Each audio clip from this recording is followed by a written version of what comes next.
আমরা প্রথম আসামি আমরা করছি ডক্টর মোহাম্মদ ইউনুস, যিনি দখলদার বাহিনীর প্রধান হিসেবে আছে। Lieutenant general Jahangir Alam Chowdhury, doctor Asif Nazrul, doctor Salahuddin Ahmed, AFM Hasan Arif, brigadier general M Shawkat Hossain, M Touhid Hossain যিনি কথিত পররাষ্ট্র উপদেষ্টা, ফরিদা আক্তার, শারমিন মুর্শিদ, Syeda Rizwana Hasan, Nurjahan Begum, Adilur Rahman Khan, Bidhan Ranjan Roy Poddar, Faruki Azam, AFM Khalid Hossain, Supradip Chakma, Nurul Haque Noor, Mahfuz Alam Hizbut Tahrir leader এবং তিনি special assistant to the chief adviser, Nahid Islam কথিত অ্যান্টি উপদেষ্টা এবং ছাত্র বৈষম্য জোটের একজন নেতা ছিল, আসিফ মোহাম্মদ সজীব Bhuiyan, Wahiduddin Mahmud, Ali Imam Majumder, Mohammad Fazlul Kabir Khan, adviser interim government of Bangladesh, Hasnat Abdullah, Sarjis Alam, Sheikh Abdur Rashid, doctor Mohammad Abdul Momen,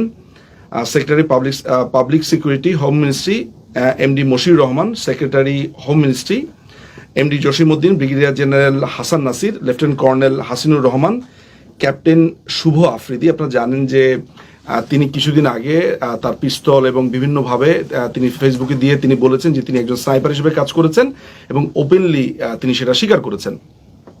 Nasir Uddin Patwari, convener জাতীয় নাগরিক কমিটি, আক্তার হোসেন, সামান্তা শারমিন, এমডি মাহিন সরকার।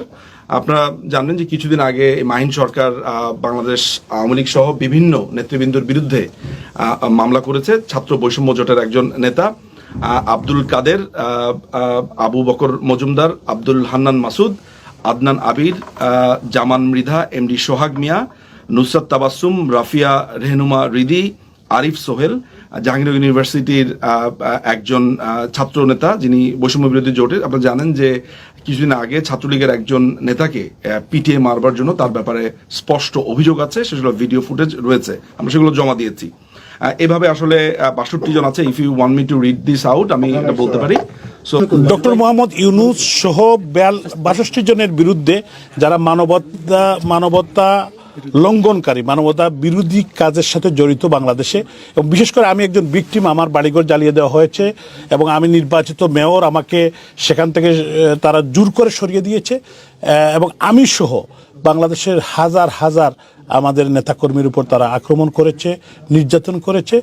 এজন্য আমরা যেহেতু বাংলাদেশে বর্তমান প্রেক্ষাপটে কোনো বিচার চাওয়ার জায়গা নেই, আমরা আইসিটিতে মামলা করেছি এবং আমি এটাকে আমার মনে হয় আমি প্রথম শুরু করলাম।